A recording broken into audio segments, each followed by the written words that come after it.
Bonjour à tous, très heureux de vous retrouver dans votre émission de débat sur TLM. Au sommaire, cette semaine, on va parler des migrants qui se sont à nouveau invités sur la table du débat public, des États européens qui se refilent la patate chaude, alors que près de 600 vies errent au milieu de la Méditerranée. Et même après, on peine à comprendre la stratégie européenne face aux défis. Les Républicains refont parler d'eux, et une fois n'est pas coutume, c'est pour de nouvelles querelles à la tête du parti. La numéro 2 limogée, la dernière a représenté l'ouverture de Laurent Wauquiez. Et puis ça y est, il va falloir ralentir sur les routes secondaires dès le 1er juillet, limitation à 80 km/h contre 90 auparavant. Pour autant, les opposants, nombreux n'ont pas l'intention de s'arrêter là. Bonjour Marc Fraisse, bonjour André Gerin, bonjour André Soulier. Bonjour. Bonjour Monsieur Besson. D'être avec nous. On commence avec ce bateau de l'ONG SOS Méditerranée qui s'est invité dans l'actualité. Un bateau à la dérive face à une Europe immobile, à moins que ce soit l'inverse. À son bord, 630 migrants, de nombreuses femmes enceintes notamment, et une centaine d'enfants, parfois en bas âge. Un navire en errance dans la Méditerranée, ça aura duré une semaine, alors même qu'aucun pays européen ne semblait apte à répondre à l'urgence de la situation. Finalement, l'Espagne a accepté de l'accueillir sur ses côtes, mais la situation se répétera forcément. Que faire quand ça se reproduira? André Gerin. D'abord, il y a deux choses. Soyons humanitaires. Ça veut dire pour moi qu'il faut imaginer dans les années à venir qu'on ait des lieux d'accueil et d'hospitalité de caractère provisoire, transitoire, enfin ce qu'on veut. C'est évident. Et puis le deuxième niveau, ça fait 10 ans, 20 ans, 30 ans, 40 ans qu'on dit plein de mensonges, qu'on laisse venir, qu'on continue... C'est quoi les mensonges? Les mensonges par rapport à l'immigration, par rapport aux clandestins, la politique qui a été faite dernièrement en Allemagne, et qu'on a des pays africains qui sont en train de crever. Si on ne change pas cette logique, de toute façon, on va avoir des situations de pire en pire. Et en plus, on ne veut pas tenir compte de ce qu'ont exprimé les Italiens. Après, on peut discuter des dirigeants tels qu'ils sont. Moi, mon avis sur ce sujet-là, il faut arrêter la moraline. Oui, oui, il faut faire de l'humanité, mais il faut arrêter la moraline. Politiquement, on fait quoi? On fait quoi autour de la Méditerranée? Politiquement, on fait quoi vis-à-vis des pays africains? C'est un problème européen, voire un problème mondial. Ça veut dire qu'il faut repenser complètement les logiques qui se posent au niveau international, au niveau ici. L'ONU vient de publier un chiffre de combien de dizaines de millions de gens en situation. Donc, où on anticipe, où on arrête l'hypocrisie, ce qui fait qu'on continue à accepter des travailleurs clandestins, on accepte plein de situations et chacun se renvoie, comme vous dites, qui se renvoie la patate chaude. Mais de toute façon, où on est capable d'avoir le courage de dire on veut maîtriser cette immigration, on veut aider les pays à leur propre développement, alors qu'aujourd'hui on les laisse piller, et on change complètement notre méthode, mais je pense qu'aujourd'hui, comme vous avez dit, on jette la patate chaude, mais on laisse quand même continuer une situation qui devient très critique. André Soulier, vous êtes d'accord avec André Gerin quand il dit qu'il y a une hypocrisie énorme? Non, je ne crois pas que ce soit une hypocrisie énorme. D'abord, une chose, on redécouvre ce qu'est la démographie. On redécouvre ce que furent les grandes invasions au fil du temps. Ce n'est pas la première fois qu'il y a des invasions. C'est une invasion, ça? Ça peut être une invasion. Ça peut devenir une invasion. Et par conséquent, les mouvements de population sont évidents. Moi, ce qui me frappe le plus, c'est que, tout de même, on parle beaucoup de l'Afrique, on s'en occupe peu, alors que, dit-on, mais c'est scientifiquement avéré, notre espèce est partie de là-bas. Elle a été sauvée de justesse au Cap parce que la dévastation s'était produite. Faisons face. C'est même une des caractéristiques de l'être humain de ne pas être un animal, mais quelqu'un qui réfléchit et qui réfléchit sur le moyen et le long terme. Il est vrai, il est indispensable, et moi je pense que je vais me mêler, comme citoyen, des élections européennes l'année prochaine, c'est capital. Ou bien nous avons un accord sur le plan européen, parce que nous sommes 500 millions tout de même, on peut encore recevoir des gens sur l'ensemble de nos territoires, mais à la condition d'avoir un plan de développement de l'Afrique. Si on n'a pas ça... Co-développement, quoi. De co-développement. Mais si on n'a pas ça, ça ne sert à rien de se répéter chaque jour et on que va en catastrophe. L'Afrique est une... Voilà. Et ça permet de chasser les miasmes de tous les partis d'extrême délétères et qui essaient de prendre le pouvoir sur ces affaires-là. Marc Prey, justement, la réponse européenne, est-ce qu'il y en a une? Et que faire quand ça se reproduira? Parce qu'il y aura évidemment d'autres bateaux qui arriveront comme ça. On a bien vu qu'Angela Merkel et Emmanuel Macron ont essayé de trouver des solutions, mais que malheureusement l'Europe est totalement divisée. Chacun voit sa propre politique et son propre intérêt.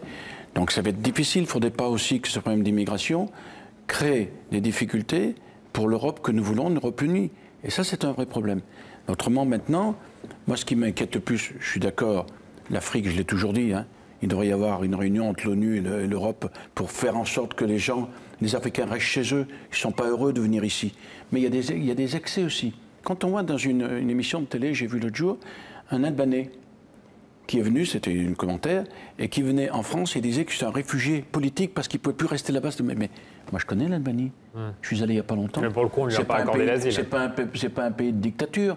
Donc il y en a qui profitent de ce système aussi.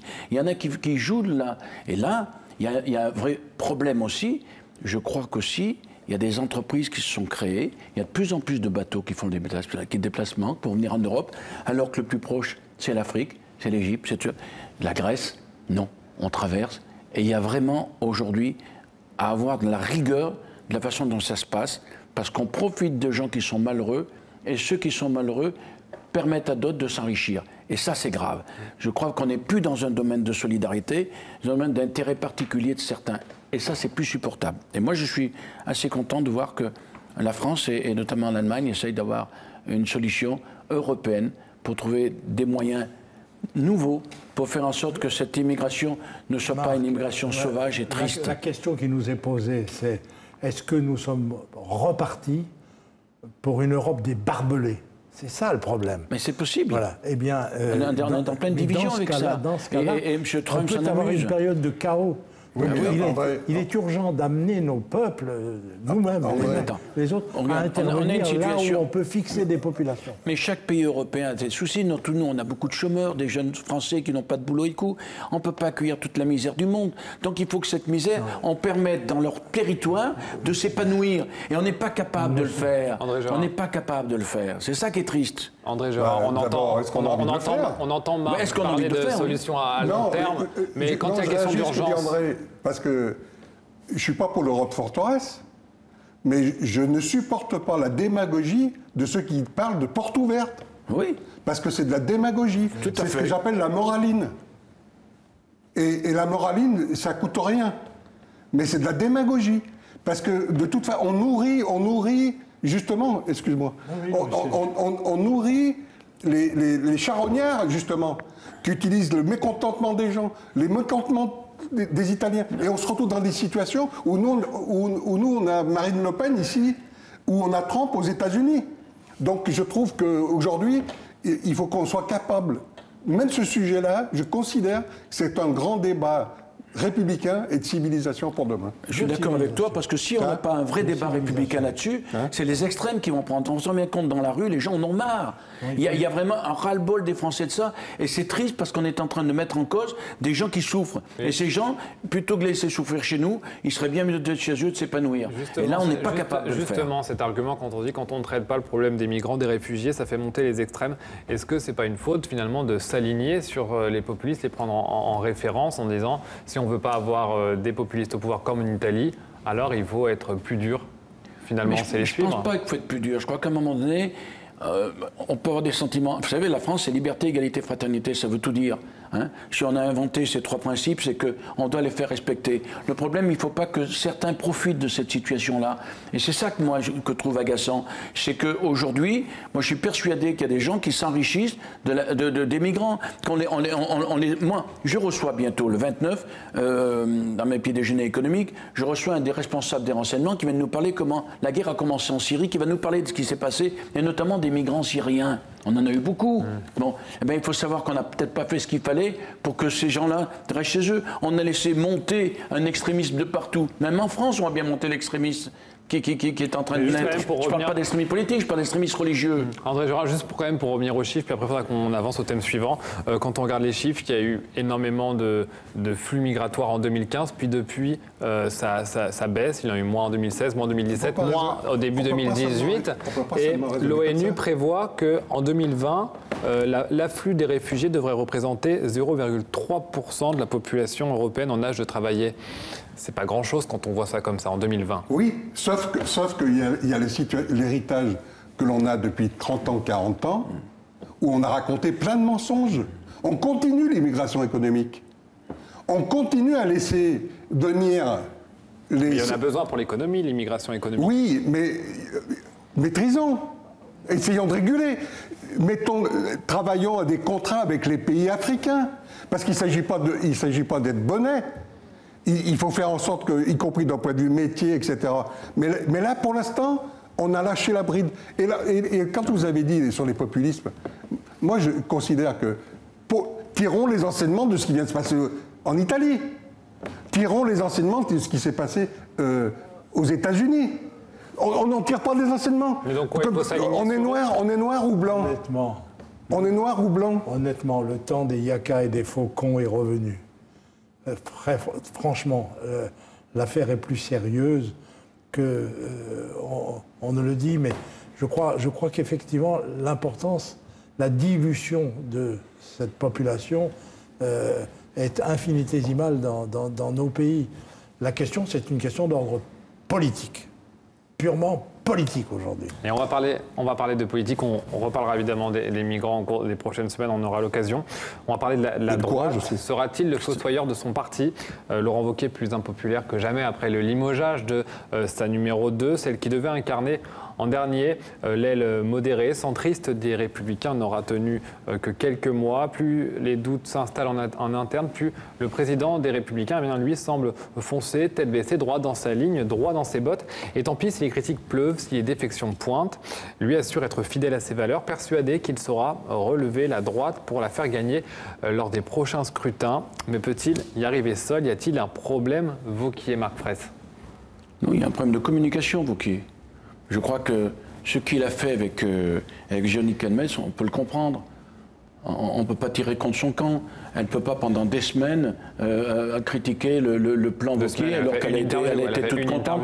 Bon, elle fait partie des jupéistes, elle est revenue chez les jupéistes, on sait très bien où ils en sont aujourd'hui. Elle a été première adjointe, elle va retrouver son poste. Bon. Je crois que Laurent Wauquiez, il a des difficultés, comme beaucoup ont eu. Rappelez-vous ce qui s'est passé avec Fillon. Il y a un moment donné, il y a des personnalités comme ça qu'on a envie de chatouiller un peu. Et que les médias chatouillent. Comment? Vous pensez qu'il va finir comme François Fillon? Non, je ne pense pas. Je dis, François Fillon a reçu, il en a pris plein la figure pendant un moment. C'est ce qui arrive pour Wauquiez. Mais quand vous voyez le résultat du président de la région, Auvergne-Rhône-Alpes, ces résultats budgétaires, même une association comme le Canol, qui n'est pas particulièrement de droite, le Canol, qui est plutôt une opposition, qui s'est félicité des économies que Wauquiez était capable de faire dans sa collectivité, ce qu'il faisait très bien au Puy d'ailleurs aussi. Donc je crois qu'il a un moment de passage difficile. Je crois qu'il faut qu'il regarde son miroir, et qu'il soit peut-être un peu moins prétentieux, qu'il travaille peut-être un peu plus en équipe, et qu'il ne prenne pas des décisions comme ça aussi fortes, sans faire une véritable communication, d'explication. Et ça, moi je pense que ça nuit à la démocratie. Parce que si on n'a pas une droite libérale, sociale, gaulienne, qui était mon cas, forte, eh ben la démocratie se cassera la figure et ça sera encore des extrêmes qui monteront. Donc Wauquiez, il a un rôle important, fondamental, pour la survie de la démocratie dans ce pays. Et c'est donc à lui de faire attention à son comportement. Et c'est un appel que je lui lance parce que j'ai une certaine sympathie pour lui, mais je pense qu'il ne faut pas qu'il se regarde que lui, il faut qu'il regarde qu'il y a d'autres personnes qui ont envie aussi, qui changent de posture. Alors, André Soulier, est-ce que c'est qu'un problème de posture? Parce que lui, il dit que tout ça, il l'avait prévu, il l'avait anticipé. Mais alors, quand on voit ça, on se dit quelle est sa stratégie? Est-ce qu'il a une stratégie déjà? Je n'ai pas vu de l'extérieur. Moi, j'ai connu un homme jeune qui avait l'ambition Il a changé. de réussir le pouvoir. Il a mis 23 ou 24 ans. Il s'appelait François Mitterrand. Il a été élu à 64 ans, mais la bataille avait commencé. Il était dans ses 30 ans. Donc l'avantage que possède aujourd'hui Laurent Wauquiez sur un certain nombre de concurrents, sauf le président de la République sortant, mais le président de la République, de toute façon, il est bloqué à 10 ans. Donc il ne reste plus que 9. Et dans 9... Oui, enfin, les temps ont changé. Aujourd'hui, on ne se présente plus 3 fois de suite à une élection présidentielle. Ça ne marche plus. Non, mais attendez. Non, mais je dis simplement, à partir de... Vous pouvez être candidat 3 fois aux élections présidentielles. Vous ne pouvez pas accomplir plus de 2 mandats. Disons que les électeurs se lassent plus rapidement. Allez donc savoir. Allez donc savoir. Le général de Gaulle a attendu de 45... C'est une autre époque. De 46. Mais non, il n'y a pas d'autre époque. Les hommes restent les hommes de la même manière. Le monde nouveau et le monde ancien, c'est une rigolade. Naturellement, quand vous avez 20 ans, c'est un monde nouveau qui doit s'ouvrir à vous et pas le monde de vos grands-parents. Mais en ce qui concerne Wauquiez, il a un avantage pour l'heure, c'est son âge. Moi, je rejoins assez, mais vu de l'extérieur, je n'ai pas de critique personnelle à faire à cet homme. Je le trouve tout de même un peu suffisant. Mais peut-être que je me trompe. Peut-être est-ce une qualité. Il doit remettre de l'ordre dans une famille dont le moins qu'on puisse dire, c'est que la dispersion et la volatilité sont quand même, du fait même du ventilateur Macron, exceptionnels. Mais tu parlais de François Mitterrand. Jacques Chirac, pareil. Rappelle-toi la carrière de Jacques Chirac. Avant d'en arriver, c'était long. Et il a pris des coups, lui aussi. Giscard. André Gerin, juste, c'est vrai qu'on parle souvent de Laurent Wauquiez, on parle souvent avec vous des populistes, etc. Laurent Wauquiez, lui, son pari, c'est quoi? C'est de rafler la mise aux populistes, particulièrement à Marine Le Pen, au Front National, au Rassemblement National.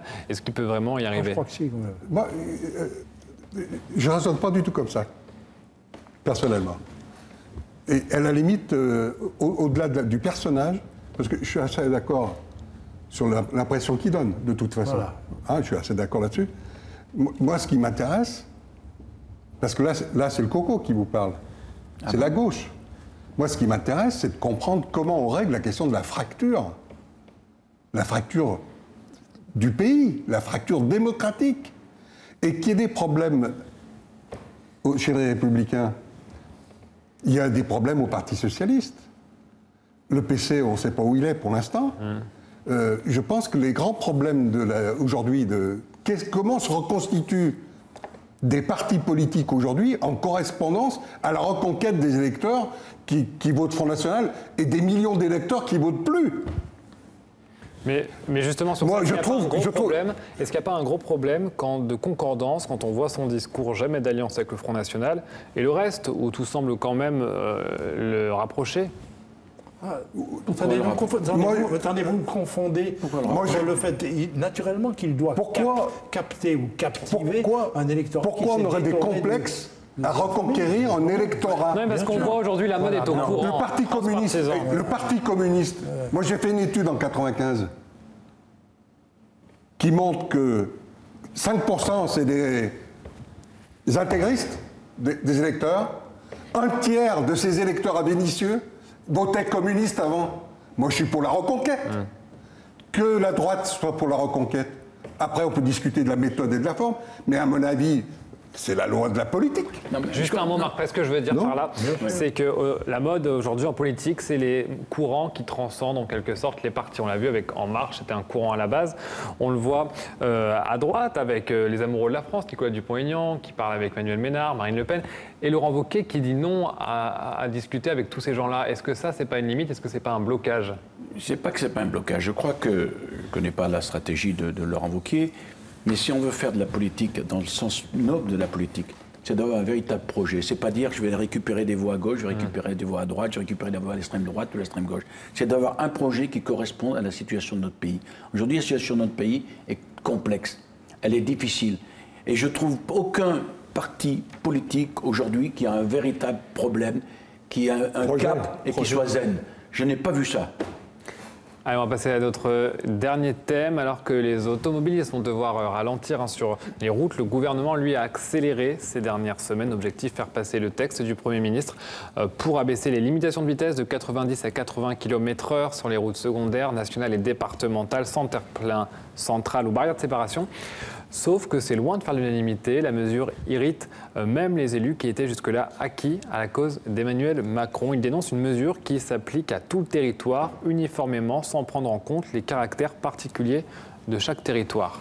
Alors, écoutez, ça n'est pas l'ancien élu de la ville de Lyon qui va prendre position, c'est l'ancien maire de Villiers-Morgon. Je vais toujours ma maison et j'aime ce Beaujolais. Franchement, quelle querelle on fait à Édouard Philippe. De 90 à 80, moi je ne comprends rien à ce qu'on dit. Là, dans cette affaire, je ne comprends pas du tout les élus locaux qu'on fait grimper contre le président de la République ou contre le Premier ministre Édouard Philippe. Et je vais d'ailleurs le lui dire, puisque je vais avoir l'avantage de le rencontrer d'ici une quinzaine de jours dans une rencontre privée avec des amis. Franchement, tenez bon. Qu'est-ce que ça veut dire, ça? Moi, simplement, si dans 2 ans, comme il l'a dit, il y a moins de morts et qu'on a... Enfin, est-ce qu'on doit encore pleurer un fils, une fille, un père, un mari, une femme? Enfin, tout simplement parce que des imbéciles, au petit matin ou le soir, conduisant comme des fous sur ces routes secondaires, ont tué quelqu'un. Enfin, est-ce qu'on va continuer comme ça? Bon, faisons l'expérience. Alors, cette espèce d'émotion qui saisit les élus locaux, moi, je leur dis merde. Marc Fraisse, ce qu'il dénonce, c'est une décision unilatérale, sans prendre en compte peut-être les réalités du terrain avec les acteurs et les élus locaux. Non, on parlait de partis politiques tout à l'heure. Moi, je croyais que l'UDI n'existait pas. Jean-Christophe Lagarde est en train d'exister puisqu'il fait un appel. Lagarde meurt, mais ne se rend pas. Donc c'est très politique. Non. Comment? C'est très politique comme débat. Il y a un côté politique, mais franchement, la décision. Justement, c'est pas une question politique. André, la décision, elle a été prise par Paris. Alors qu'on devrait laisser au département, au préfet, il y a des secteurs qu'on connaît dangereux. Et ces secteurs dangereux, oui, on peut les limiter, la vitesse. Mais limiter de 90 à 80 partout, ça n'empêchera pas, André, excuse-moi, ça n'empêchera pas les marteaux du volant à 80 de rouler à 110 ou à 120 et faire des bêtises. Dans 2 ans, tu peux pas attendre 2 ans. Mais on n'était pas obligé d'imposer. Tu as vu ce que ça coûte à l'État de refaire tous les taux de partout Est-ce que aussi il n'y a pas une stratégie de dire on va avoir un peu plus d'amende, on va gagner un peu plus d'argent parce qu'il y aura un peu plus de pénalités, il y aura un peu plus d'excès de vitesse. On n'est pas obligé de faire partout. L'argent ira on sait les secteurs qui sont dangereux. Que là, les secteurs qui sont dangereux réduisent, on n'est peut-être pas obligé de réduire partout et de l'imposer aussi forcément. Moi, je le pense. Moi, c'est ce que le peuple pense. Hein. Tu discutes avec le peuple, tu verras. Il est agacé. Franchement. Je me fous. Le peuple, tu sais ce que disait Brecht? Le peuple ne suit pas, alors il faut dissoudre le peuple. Enfin non, André Geoffrin, est-ce qu'il faut dissoudre le peuple? Franchement, sur un sujet comme ça, personnellement, je considère que d'abord, c'est pas un sujet politique. On en fait trop. Non, c'est pas un sujet politique. D'abord, c'est pas un sujet politique. C'est mon camarade. C'est changer les comportements, changer les mentalités, changer les habitudes. On peut discuter de la méthode. Mais je trouve que ce débat autour des 80 est à l'image de la déliquescence de la vie politique. C'est-à-dire? C'est-à-dire que c'est un échappatoire, c'est comme au rugby, on fait en touche parce qu'on n'arrive pas à... C'est comme la piscine du président à Brégançon. Ah bon? Vous entendez les reproches? On n'est pas capable de marquer des points au rugby, donc on met le ballon en touche. Mais il y a quand même quelque chose qui suit ce gouvernement, l'exécutif, depuis le début du mandat d'Emmanuel Macron, c'est sa déconnexion avec les élus de terrain. On lui reproche d'ailleurs de ne jamais avoir été élu. Est-ce qu'il n'y a pas une réalité quand même? C'est pas qu'on lui reproche, c'est que l'institution lui permet d'être élu, alors qu'il ne devrait même pas être candidat, compte tenu qu'il n'a jamais été élu dans la société. Ça, c'est autre chose. Comme les premiers ministres qui n'ont jamais été élus, comme De Villepin, normalement, moi, je serais pour la Constitution, disent il faudrait que les gens ils aient un parcours au minimum, qu'ils aient mis la main dans le cambouis quelque part. Bien sûr. Et ça, c'est encore un autre problème. C'est un autre problème. Mais les 80, franchement, si on en fait un débat politique, c'est qu'on ne se traite pas les questions principales. Voilà. Mais même les Républicains sont en train de... Même les Républicains, aujourd'hui, sont en train de vouloir faire une motion pour demander que ce soit les préfets et les responsables des élus départementaux des différentes localités qui décide les secteurs, ça doit être à 80, ou ça doit être à 60, soit à 40, soit à 30. Ben, bien sûr, Bon. faut qu'il y ait enfin un débat démocratique pour les élus locaux. Enfin, écoutez, moi j'ai passé 31 ans de ma vie comme élu local, toi beaucoup de temps, toi aussi. 22. Franchement, c'est dérisoire. Qu'est-ce que c'est que ça? C'est excessif. Vive Édouard Philippe. Mais c'est les médias qui en rajoutent un petit peu aussi. Ça fait partie du jeu aussi. Non, n'accusons pas les médias. Mais pourquoi les médias rajoutent? Ils n'en rajoutent pas. Ils en rajoutent parce que les médias, eux, écoutent le peuple. Et qu'ils entendent le peuple sont mécontents. Va en Ardèche et tout. Moi, je parlais avec le président. Là, tu dépasses le trait, là. C'est du faillotage. Pourquoi? Parce que les médias écoutent le peuple. Voilà, c'est du faillotage. Allez, on aura l'occasion d'en reparler. Merci beaucoup, messieurs, d'avoir débattu sur ce plateau. Une nouvelle fois, on se retrouve très vite pour un nouveau débat. En attendant, on se retrouve sur tlm.tv pour les replays, sur les réseaux sociaux avec le hashtag le débat TLM. Très bonne journée.